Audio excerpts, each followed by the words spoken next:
ઓસમ ગણેશ ચેનલમાં આપ સૌ મિત્રોનું હાર્દિક સ્વાગત છે। આપણે આજે આવી ગયા છીએ પાટણના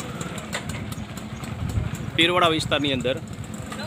આ ચોકની અંદર એક જે ટાવર આવેલો છે એ ટાવરની આજુબાજુની અંદર એક ઝેરી જીવડાનો આતંક લગભગ છેલ્લા 6 મહિનાથી આ વર્તાઈ રહ્યો છે, જેને અનુસંધાને ગામના ઘણા બધા વ્યક્તિઓને જીવડું કરડેલું છે અને એની ગંભીર અસરો લોકોની અંદર જોવા મળે છે, જેમાંથી અત્યારે પાટણના 3 વ્યક્તિઓના અવસાન થયેલા છે અને બીજા લગભગ 2 થી 3 વ્યક્તિઓ છે એમને ખૂબ ગંભીર અસર થઈ છે।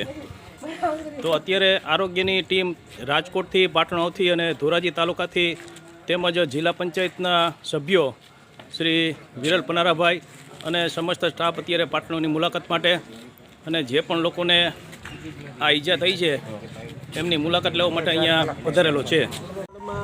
ગયા વર્ષે કે દાદા મારી બાજુમાં રહે છે, એ દાદાને હું દવાખાને લઈ જઈને આ ટાઈપનું જીવડું કરડવાથી થયું એટલે મેં પછી વાસળી સાહેબને મોકલા ગઈકાલે। આજે તમે લોકો આવ્યા છે એના કારણે પછી આ બાપાને કહ્યું ને ત્યારે ખબર પડી કે જીવડું, પછી એના દીકરાને કહ્યું બરાબર, પછી એક બીજા બેન ના જીવડું જ કહ્યું છે એ પાકું છે પણ કઈ ટાઈપનું છે કોઈ જોવામાં નથી મળતું। કેસ બે સામે જ છે, એક અમારા બાપાને એક આ બાપાને જોઈ લઈએ, રિપોર્ટ બધું જોઈએ પછી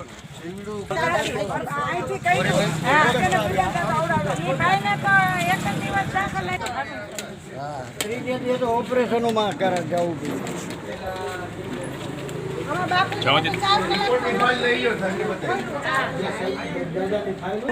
પછી આગળ વધતું ગયું, બ્લિસ્ટર થઈ જાય છે। ત્યારે તો ખ્યાલ નતું ને એટલું બધું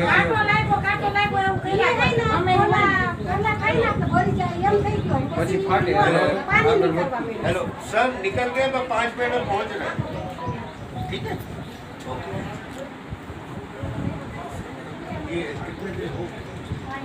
અને કેટલા દિવસ છે દાદાને કહ્યું? પોણા બે મહિના થવા આવ્યા। 25/5 રવિવાર હતો ને 25/5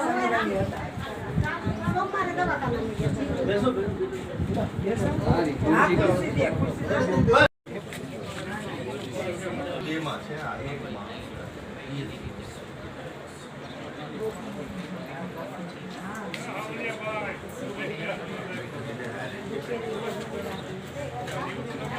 પ્લાસ્ટિક સર્જરી એ બધી માર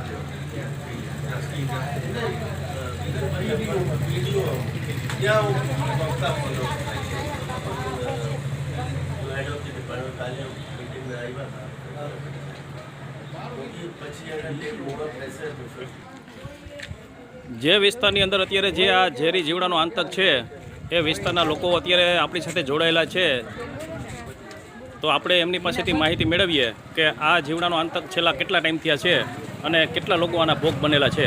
બેન, બતાવશો તમે? જો અમારા ગામમાં તો એમ માનો ને 5 થી 6 જણા છે ને હમણાં વયા ગયા, હું જીવાત કરે એની ખબર જ નથી પડતી। અને પરબારા 1 કલાકમાં જે ટપકું હોય ને ત્યાં તો 2 કલાક થઈને ત્યાં પગમાં આંખવામાં એક સાઈડ ઉપાડીએ ને એમ 24 કલાક જાય તો આખા શરીરમાં ફેલાઈ જાય છે 24 કલાકમાં। અને રસી થઈ જાય 5 થી 6 કેસ આવા થયા, માણસો મરી ગયા છે પાછા આમાં। જીવડું કઈડવાથી થાય છે? જીવડું જ તો એ જીવડું કેવા પ્રકારનું છે? અમે જોયું જ નથી, કોઈ જોયું જ નથી, જોવામાં જ નથી આવતું, ક્યાં કઈડે શું છે જોવામાં જ નથી આવતું, ખંજવાળ નહીં, દુખાવો નહીં। બરાબર। અત્યારે આ બાપાને જે પગમાં અત્યારે જે ઈજા થઈ છે એ જીવડાની જ છે કે? હા, એને પોણા 2 મહિના જેવું થવા આવ્યું છે બાપાને, અને જો આના સસરા નહીં થયું છે। બરાબર। એને તો પરબારો 4 કલાક, એને 4 કલાકમાં વધી ગયું તો એને લઈ ગયા પરબારા। આ જ વસ્તુ બધાને એક જ વસ્તુ થઈ છે એમ। દાદાની વહેલી સારવાર થઈ એટલે 19 ઇન્જેક્શન આપ્યા, રોજ 3 દિવસ, હા દરરોજ 3 તાત્કાલિક સારવાર ન મળે તો વ્યક્તિનું અવસાન પણ થઈ શકે છે આની અંદર, બરાબર ને? અને એવા પણ દાખલા આપણા ગામની અંદર બનેલા છે કે ભાઈ આ બાજુનું જે આ મકાન દેખાય છે આ મકાનની અંદરથી પણ એક વ્યક્તિનું આ જ રીતે અવસાન થયેલું છે। એટલે ખરેખર આ જીવડું કેવા પ્રકારનું છે, શું છે, એના માટે અત્યારે તપાસ ટીમ રાજકોટથી આવેલી છે અને એ દિશાની અંદર તપાસ અત્યારે ચાલી રહી છે કે આનો યોગ્ય નિકાલ કેવી રીતે કરવો અને લોકોની સુરક્ષાને ધ્યાનમાં લઈ અને ટીમ અત્યારે દોડતી થઈ ગઈ છે। છે. આ બધા લોકો આજુબાજુના વિસ્તારના લોકો જો અહીંયા ભેગા થયા છે અત્યારે.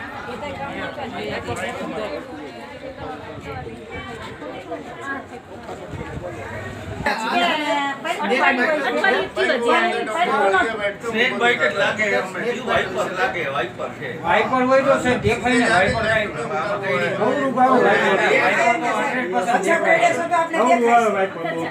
હા વાઇપર એવું તો દેખાય ને આ બાપા તો ઘર બાઈને રોડ ને નીચે ના ઉતરતા બાપા. હા સાહેબ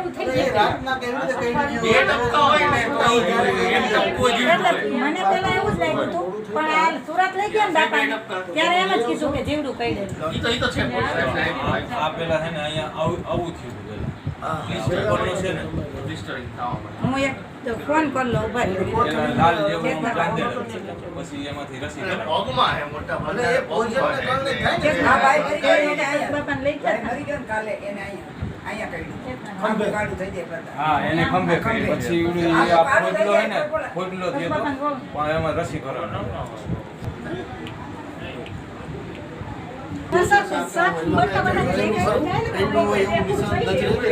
બાપાને છે ને અમે જોયું ને ત્યારે કોઈ નિશાન નથી એમ. હા કોઈ નિશાન જ નથી. આ બાપુ આને ના નિશાન ઓલા બાપાને નિશાન કોઈને છે જ નહીં. એ ઓલા બાપુ નંબર મોકલું તમે. આખો પગ લઈ લીધો હો બાપાનો. આ કોઈ કાંઈ છે જ નહીં, બધું કાઢી બહુ ગંભીર વાત છે આ. હળતું જાય છે. હજી હળતું જાય છે સાહેબ. સાપમાં એવું હોય સાપમાં તો આરામ મળી જાય સાપ હોય તો બે ડંખ હોય એવું કઈ સાપ તો છે જ નહીં. પશુ બાપા લઈ ગયા અમે તો ધાબામાં સુઈ છીએ બિંદાસ ભલે કાંઈ વાંધો નહીં. એટલે અમને ખ્યાલ એટલા માટે આવે કે ત્યાં દાદાને ટૂંકમાં તમારા દાદાને શું ટ્રીટમેન્ટ કરી હતી એના બહુ ફાયદો. એના લઈ લે. બીજું તમને કહું, અત્યારે બેને જેને ફોન લગાડીને આપ્યો ને એ બાજુમાં રહેતા હતા એ અહીંથી એને કહ્યું આ વાત છે અને 4-5 મહિના થઈ ગયા. કેટલો ટાઈમ? 8 દિવસ જેવું આવી રીતે કહ્યું એટલે અહીંથી એનો દીકરો ત્યાં ક્રિષ્ના હોસ્પિટલમાં મોરબી લઈ ગયો. ત્યાં એને ટ્રીટમેન્ટ એવી અત્યારે સારું છે. એટલે મેં અત્યારે એનું કીધું તમારી જે પીડીએફ છે ને એ મોકલો. એના હોસ્પિટલ ક્યાં છે? મોરબી. એને પગ કાપવાનું જ કહી દીધું હતું બીજા દિવસે અને એને એના નંબર છે? ના મળી ગયો. પીડીએફ મોકલ છે આપને એટલે તમે એનું પણ એનાલિસિસ નંબર હોય ને. અહીંથી ક્યાં કાઢ્યું છે ને. ભાઈ પૂછે? હા, એ હા ભાઈ છે. અત્યારે નથી બહાર ગયા છે ઉપલેટ. એને ભાઈ ઓફ થઈ ગયો ને એટલે ઈ કાઢ્યું. એ ભાઈને જીવડું જ કર્યું ને એ એક્સપાયર થઈ ગયા એમાં છે અત્યારે હા, એના જેવું એના ભાઈ થાય. હું સાહેબને મોકલું ને તો એની હારે વાત કરે ને તો ખ્યાલ. હા હા.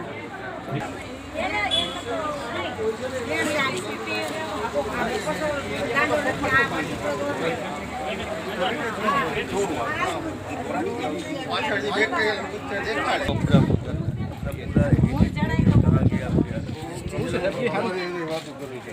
તમારે એને હાલો ને ટાઈમ કેટલા વાગે કહેલા બોર્ડિંગ થાય છે એટલા પછી 2 કલાક. અહીંયા છે ને આપણે ટ્રેક છે. જો અહીંયા બીજા વ્યક્તિને પણ જે જીવડું પડ્યું છે એ વ્યક્તિની પણ મુલાકાત લેવા માટે અત્યારે રાજકોટની ટીમ અહીંયા આવેલી છે. જો આ બાજુમાં જ બીજા બાપા છે ને એના પગની અંદર પણ જો આ જીવડું પડેલું છે. દાદા તમને કઈ જગ્યાએ લઈ ગયું પેલા એટલે આ જગ્યાએ અહીંયા સમજાય એટલે અહીંયા પછી ટીપો માર્યો રસી થઈ ગયું ને એ પગ આખો હોજી ગયો 3 કલાકમાં તો 3 કલાકમાં. હા આખો ધબ્બા જેવો થઈ ગયો બોર વિચારે તો પછી ભાગ્યા અને ચેપો માર્યો દાદાને જે ટ્રીટમેન્ટ ચાલુ છે એ મને છે દર્શનીય છે. દર્શની હા મારો હા દર્શણીય સાહેબના ક્લિનિક ક્યાં છે? કુપલેટ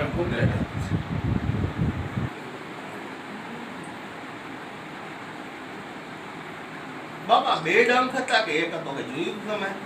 શરૂઆતમાં તમે કાળા ચાંપા 2 હતા પડકે ગાયના શબ્દો. શરૂઆતમાં તમે જોયું આ જ રીતે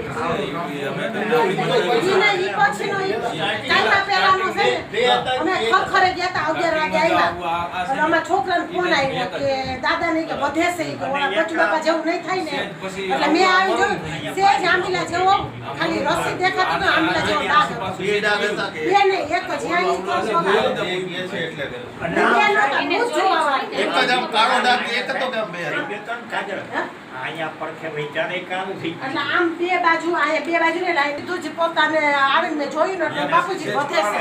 એક હતા કે બે હતા? એટલે મેં તો આવીને એક જોયો તો હેઠે ન જોયો. એટલે અમે તો સીધું જવાની ડોક્ટરને ફોન કરવા માંડ્યા કે બે અમે જગ્યાએ કાળું કાળું હતું ને એના પે ટપકા કેટલા હતા શરૂઆતમાં? એટલે ઈ પ્રથમ તો જરાક છે હા હા પછી છે ને વધતું ગયું કે દાદા અહીંયા જાણવું છે આપણે ઈ કે કઈ ટાઈપનો ડંખ હતો. આમ આપણે વીછી કઈ દે હા, એવું કાંઈ નહોતું કઈ તમને ખબર ના, પડે એ- નહીં. આવીને દિવસે તાવે આવ્યો તો આવીને ગામમાં બેઠો આવીને સુઈ ગયો. અને એક બાજુ અહીંયા કારું હોતી છે પાછું ઈ તો એનું ઇન્ફેક્શન લાગી ગયું એટલે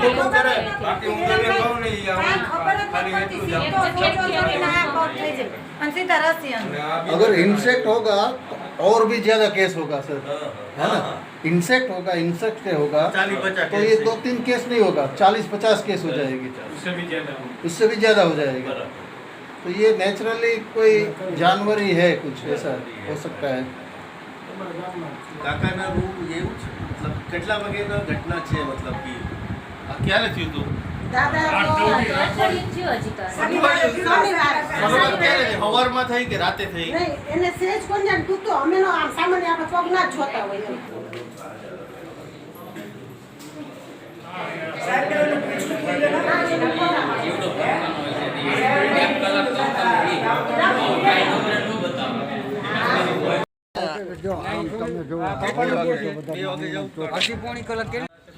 બે દિવસ પહેલાં જે જીવડું ભાઈને કરેલું હતું એ ભાઈ ગઈકાલે એક્સપર્ટ થઈ ગયા છે અને એમની ઘરે પણ જો અત્યારે ટીમ તપાસ માટે આવેલી છે.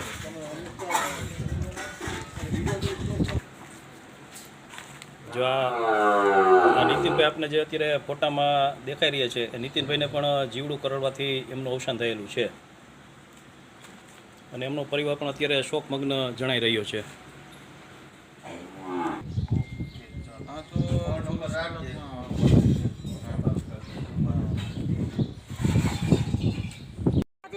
જો જે વિસ્તારની અંદર અત્યારે આ જીવાતનો આતંક ફેલાયેલો છે, એક ડર ફેલાયેલો છે, એ વિસ્તારના સ્થાનિક લોકો અત્યારે આપણી સાથે જોડાયેલા છે.